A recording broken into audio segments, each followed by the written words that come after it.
right now getting fired after making comments on social media about Charlie Kirk's assassination. Some people are losing their jobs. A labor law attorney discusses your rights. Investigating teachers. The Texas Education Commissioner announces his agency is looking into comments teachers made on social media after receiving nearly 300 complaints. Why they have more protections than private sector employees. And beheading suspect undocumented. Why authorities believe the man accused of killing a Dallas motel manager was in the U.S. illegally for 9 years despite previous arrests.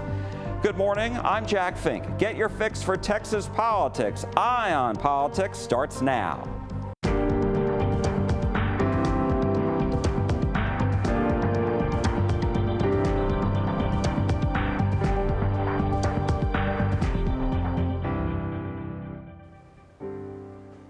Hello and welcome to Eye on Politics. We begin with the memorial plan for conservative activist Charlie Kirk. Tight security today around the State Farm Stadium in the Phoenix area, where President Trump and Vice President J.D. Vance will be among tens of thousands of people to pay their respects to Kirk. He was assassinated more than a week ago in Utah while speaking with college students. The man accused of killing him is 22-year-old Tyler Robinson, who authorities said left a note for his roommate saying he had a chance to kill Kirk and he took it. Prosecutors say when the roommate asked why he did it, Robinson said in a text, quote, "I had enough of his hatred. Some hate can't be negotiated out." While millions of people have expressed sorrow over Kirk's murder, others have had opposite views, among them some teachers in Texas. The Texas Education Agency says it's received nearly 300 complaints against teachers, and it's investigating all of them. The agency's commissioner, Mike Morath, sent a letter to school districts saying, quote, "In response to such posts, I am referring all documentation of educators that have proliferated such vile content to TEA's Education Investigations Division. Such posts could constitute a violation of the educator's code of ethics, and each instance will be thoroughly reviewed to determine whether sanctionable conduct has occurred, and staff will investigate accordingly." Then, in a statement to the media, Morath appears to have tempered his comments, saying, quote, "While all educators are held to a high standard of professionalism, there is a difference between comments made in poor taste and those that call for and incite further violence, the latter of which is clearly unacceptable. If teachers are found to have called for and incited further violence, they could have their certification suspended and no longer be able to teach in a public school." Republican State Senator Mays Middleton of Galveston said on social media that teachers who cheered on Kirk's death should be fired. We spoke with him early last week. I talked to Commissioner Morath about this, and I've got zero tolerance for educators that are cheering on murder of somebody, anybody. It doesn't matter if it's Charlie Kirk or anyone else. It is wrong. I've seen it across social media. It is in countless districts. It's actually in some districts within my Senate district, Goose Creek ISD. We have some examples there. And look, at the end of the day, anyone that did that needs to be terminated immediately.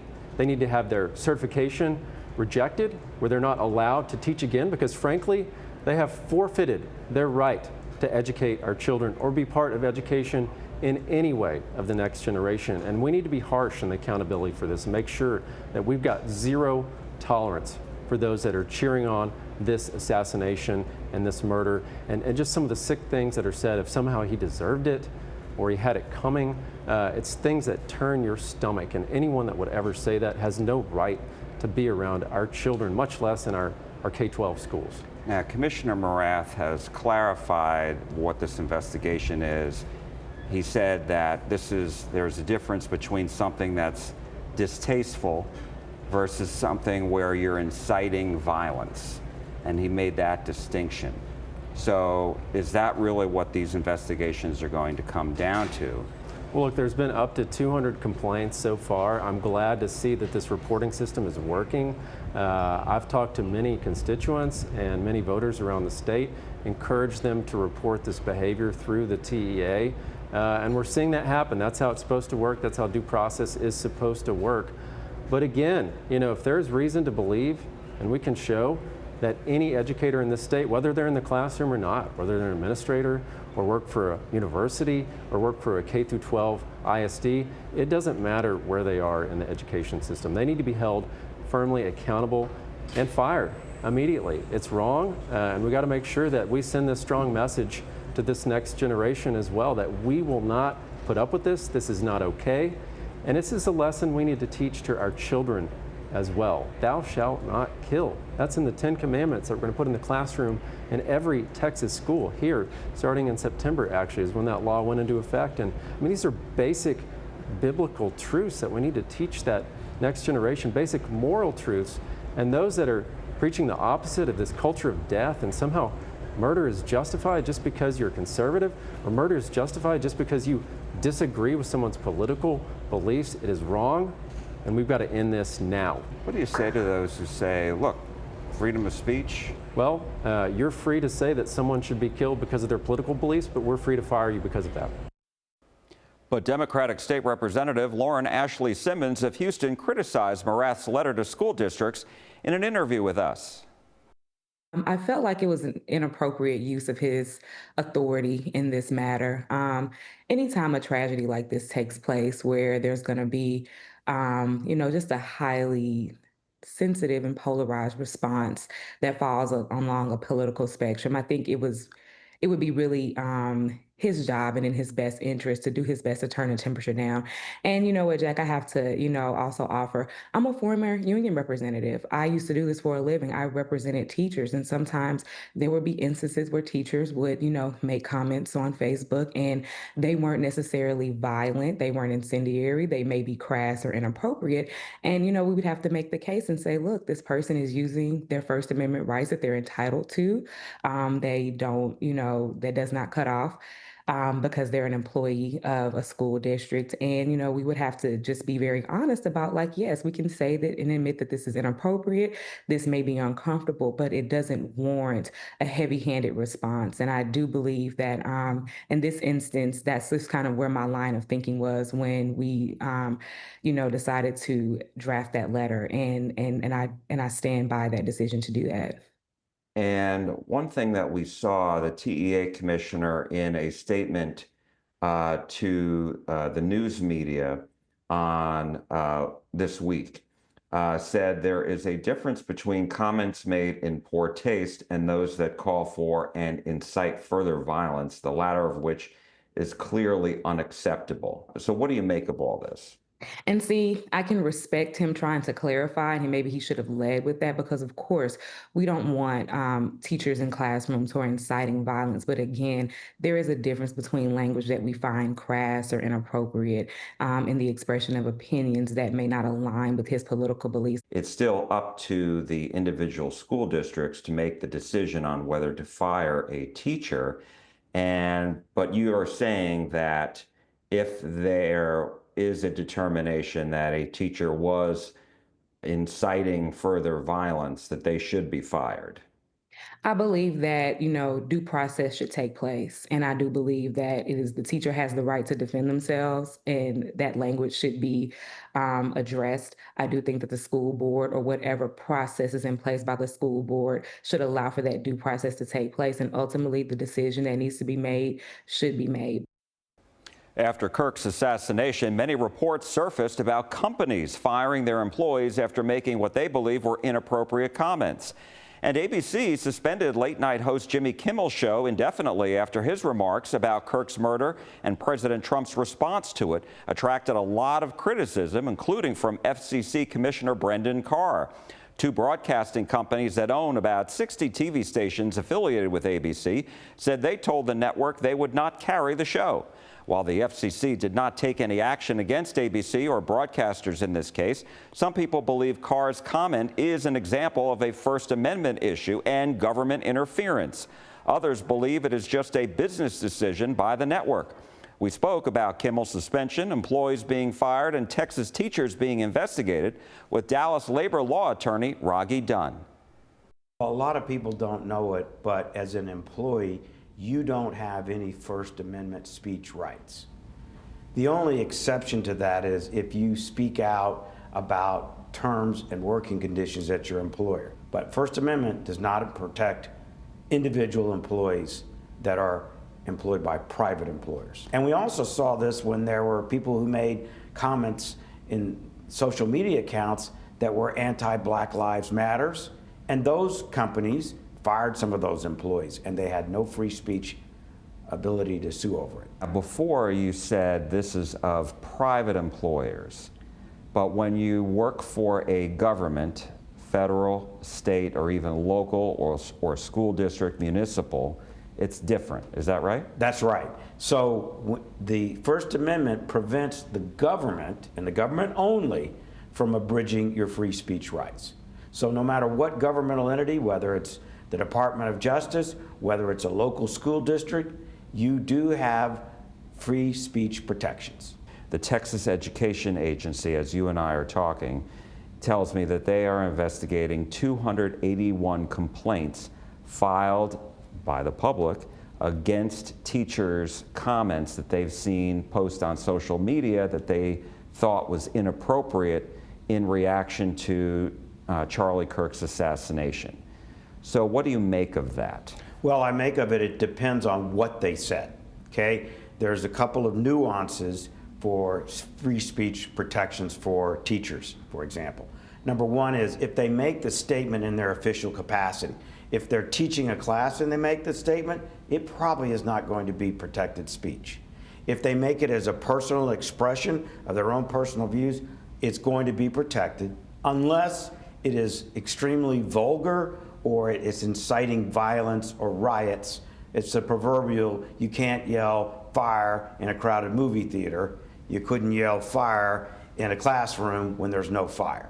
And we've seen this past week, the TEA Commissioner, Mike Morath, clarified his statement to say that there is a difference between something that is distasteful or in poor taste versus something that incites violence. But even then, what's the definition of inciting violence, right? Because there has to be an urgent public safety danger or threat, isn't that right? Yes, that standard's been set by the U.S. Supreme Court, and it is a difficult standard. And I think that's why the commissioner walked back his original statement, because he knows that just because a teacher said something distasteful is not going to be grounds to discharge that teacher, and that teacher could go to court and challenge and most likely would win their case. The other big news that we've seen happen this week is that ABC Entertainment indefinitely suspended Jimmy Kimmel. And there have been a lot of people upset about this, saying First Amendment, that kind of thing. What's your take on that? ABC Entertainment is a private employer, and they have the right to suspend or fire Jimmy Kimmel or any other employee for making statements that they think are not in the best interest of the company. And that not just statements, but let's say Jimmy Kimmel was seen out drunk on Rodeo Drive, and they say, you're not comporting yourself with how we want our evening host to behave in public, and we're firing you for that, or suspending you, or fining you, or whatever.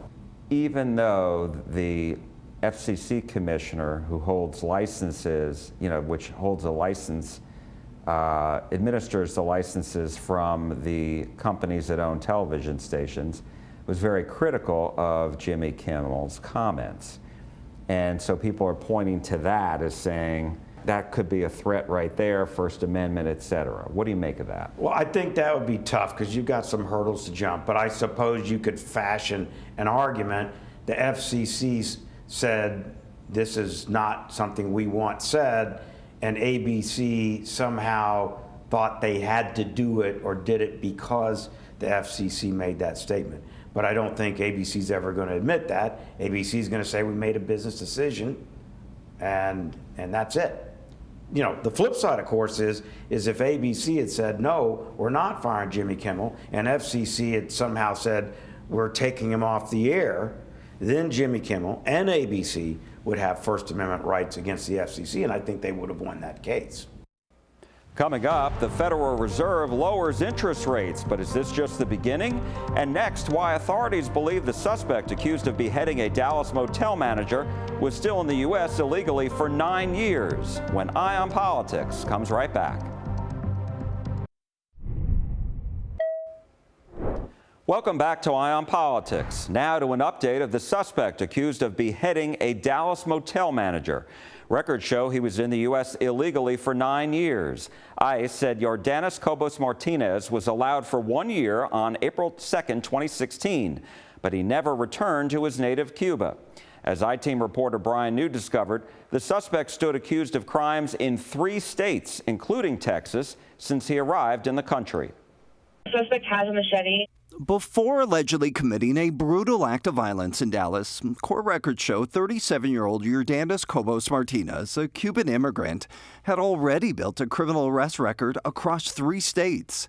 In 2017 in Florida, he was arrested for grand theft auto. The charge was later dropped. Later that year in California, he was arrested for attempted carjacking while naked. According to South Lake Tahoe police records, he tried to drag a woman from her car, climbed in, and assaulted her. He was released on bail and fled. The following year, he was arrested in Harris County, Texas, for indecency with a child. The charge was later dismissed due to insufficient evidence. While in jail awaiting trial on the indecency case, he punched a jailer in the jaw, according to his court-appointed attorney. He pled guilty to misdemeanor assault and was sentenced to 1 year. He had already served time in jail awaiting the trial, so he was released. Days later, Texas officials sent him back to California.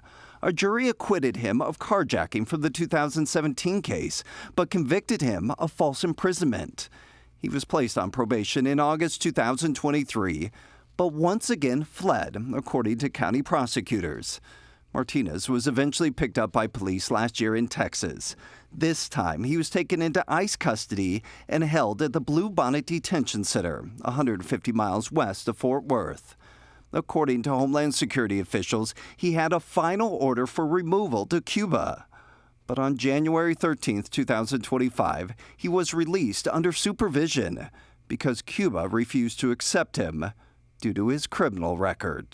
Martinez is currently being held here at the Dallas County Jail on a capital murder charge. A Homeland Security spokesperson told us that this killing was, quote, completely preventable had ICE not released Martinez. The spokesperson went on to say, this is exactly why we're removing criminal illegal aliens to third countries. President Trump and Secretary Noem are no longer allowing barbaric criminals to indefinitely remain in America. With the I-Team in Dallas, Brian New, CBS News, Texas. Martinez is being held in the Dallas County Jail on capital murder. ICE has requested custody if he is released. In a post on Truth Social, President Trump said this individual was, quote, released back into our homeland under incompetent Joe Biden because Cuba did not want such an evil person in their country. A former Biden administration official blamed the Trump administration for not keeping track of Martinez after his January release, saying, quote, if the order of supervision was not upheld for 8 months and they somehow lost track of the individual allegedly responsible for this heinous crime, then the Trump administration should answer to this. An ICE spokesman told us after his release in January, Martinez absconded immediately and wasn't placed into custody again until after the beheading. Now to an update on the controversy involving Texas A&M University that we told you about last week. President Mark Welch stepped down effective 5 p.m. Friday, 2 days ago, after the backlash over a professor's use of gender identity in a children's literature class. A student in that class complained and recorded her conversation with the professor who had kicked her out. The professor was fired after Governor Abbott said she should lose her job. That professor has appealed her firing and hired an attorney who said she taught the same course for years. In a statement, Texas A&M University System Chancellor Glenn Hager said, quote, President Welch is a man of honor who has led Texas A&M with selfless dedication. We are grateful for his service and contributions. At the same time, we agree that now is the right moment to make a change and to position Texas A&M for continued excellence in the years ahead. Republican State Representative Brian Harrison, who had called for Welch to be fired, celebrated on social media, posting on X, quote, we did it. Texas A&M president is out. The Federal Reserve lowered interest rates. Why this may not be the last time this year, when Eye on Politics on CBS News Texas returns. The Federal Reserve cut its key interest rate by 1/4 percentage point last week.